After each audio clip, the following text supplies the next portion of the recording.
Hey everybody, welcome back to my channel. It's Cruachan Keith here, and today we're looking at my big box Commodore Amiga game collection. Let's take a look.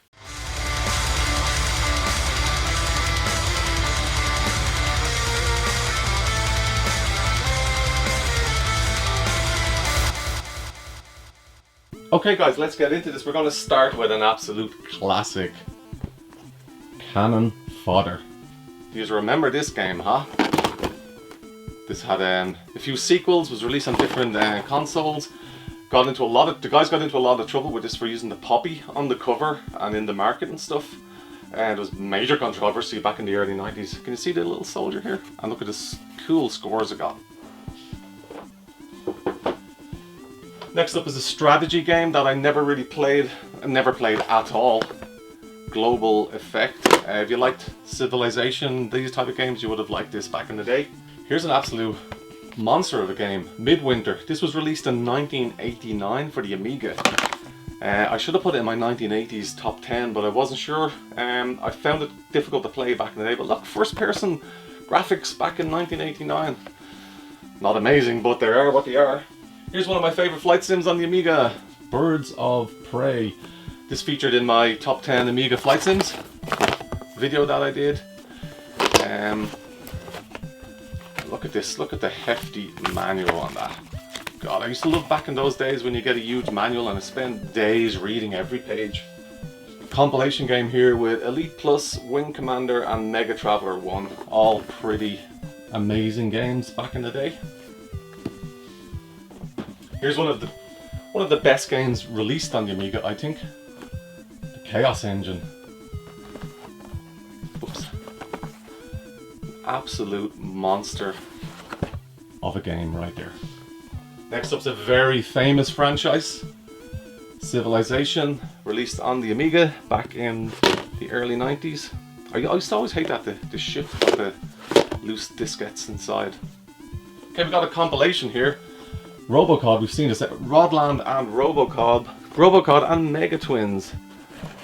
And there they are, look at them. I've loaded up some of these games recently and they all work, which is what we're told is not meant to happen. Next up, one of my ultimate favourite games on the Amiga, Knights of the Sky. This was life-changing for me. And look at the graphics. I remember seeing this being played and I thought, it's as good as a movie. How could my brain think that? Like, look at them now compared to our games today. But it's just an amazing game. And I remember back in the day, we would connect our Amigas with null modem cables and we'd drive the planes around on the ground as if we were trying to create a first-person shooter like Doom, because they didn't exist on the Amiga back in the early days. They did eventually get there to kind of mid-90s. Okay, I've got 2 copies of the best sports title on the Amiga, Sensible World of Soccer.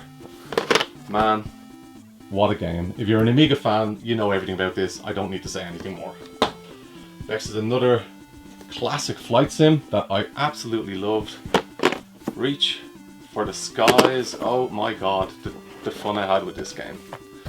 And look what you get, like the historical manual, gives you the history of the Battle of Britain. And then the epic. And look, they used to show you, oh, I'm getting mad waves of nostalgia here. Show you all the maneuvers, how to pull them off. God, they were great times. They were great times to be a gamer. There's something so impersonal about gaming now, I can't put my finger on it. Jeff Crammond's Grand Prix. This was a huge game. I was never into it back in the day. A lot of people were. Fantastic 3D graphics. And was used to really promote the Amiga.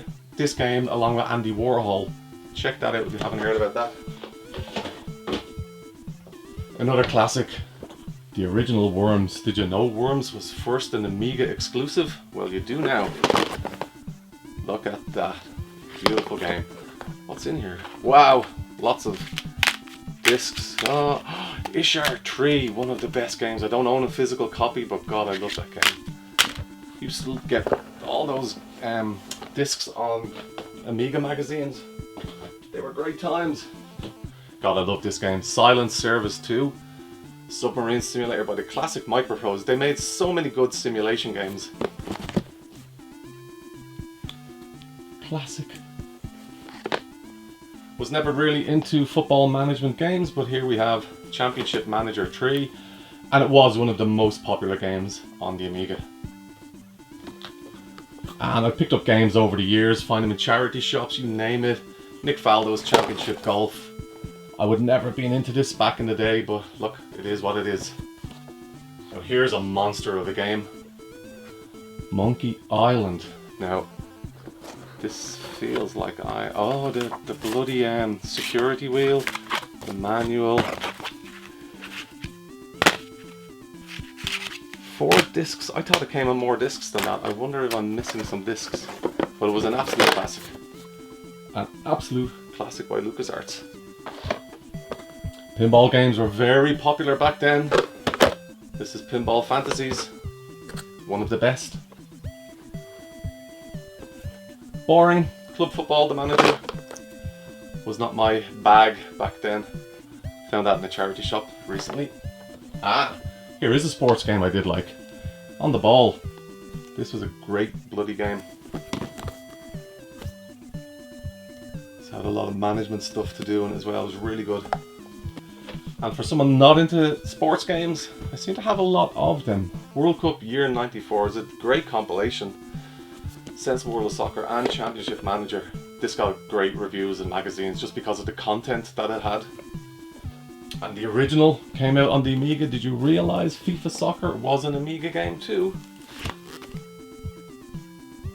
And this was a pain in the ass because it came with so many discs.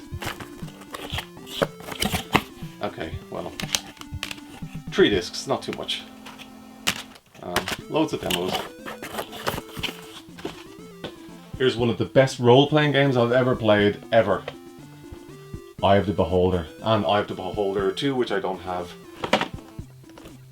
What an absolute legendary game. Here's another one that's still around today, I think. Is it? Probably. Sid Meier's my oars, I have trouble with my oars sometimes. Railroad Tycoon, there you go. Classic game. If you're into it. I like the later games that had better graphics. This was a bit too much for me back in the day. And my last Amiga game, big box Amiga game, is my absolute favourite. If you've watched my top 10 Amiga games, you know what's coming. The legendary, The Settlers. Oh my god, let's take a look inside this one.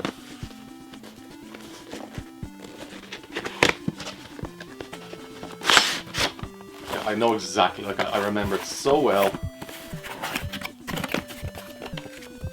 We've got the unit card, this everything, the manual. If you lost the manual, you're not playing the game because the copy protection was all these guys here. And the discs, and my save discs. And look, it's my original writing from when I was like a teenager. And now we've got some bonus content. Are you ready for this, guys? Here's my CD-32 collection. Starting with the best and probably hardest to find game. That's the only way that I have it, is Guardian. And this was a really cool shoot 'em up. That's the way I have it, just like this. And I've seen it on sale on eBay in the exact same format. So I don't know what the story is there. Liberation. An absolute gem of a game. Disposable Hero, one of the most difficult shooters I ever played. I did a video on the channel playing this and it's ridiculous. Check it out. Deep Core. An interesting shooter. Global Effect. Seen it before in a big box game. There's the CD-32 version. Heimdall 2. That was a really great Viking adventure, isometric adventure game. Universe. Point and click adventure game. Never played it. Oh, played this. This was amazing. Especially with the voices, Andy Pertwee and John Pertwee, not Andy Pertwee. And Baldrick. I can't remember the actor's name, but yeah, that was an amazing game. Lamborghini Challenge, American Challenge. CD-32 Gamer Disc. That was a magazine that didn't last very long. The Grolier Electronic Encyclopedia. And lastly, the game that came with the CD-32, Diggers and Oscar. I loved Oscar back in the day, but I played it again recently and it's crap.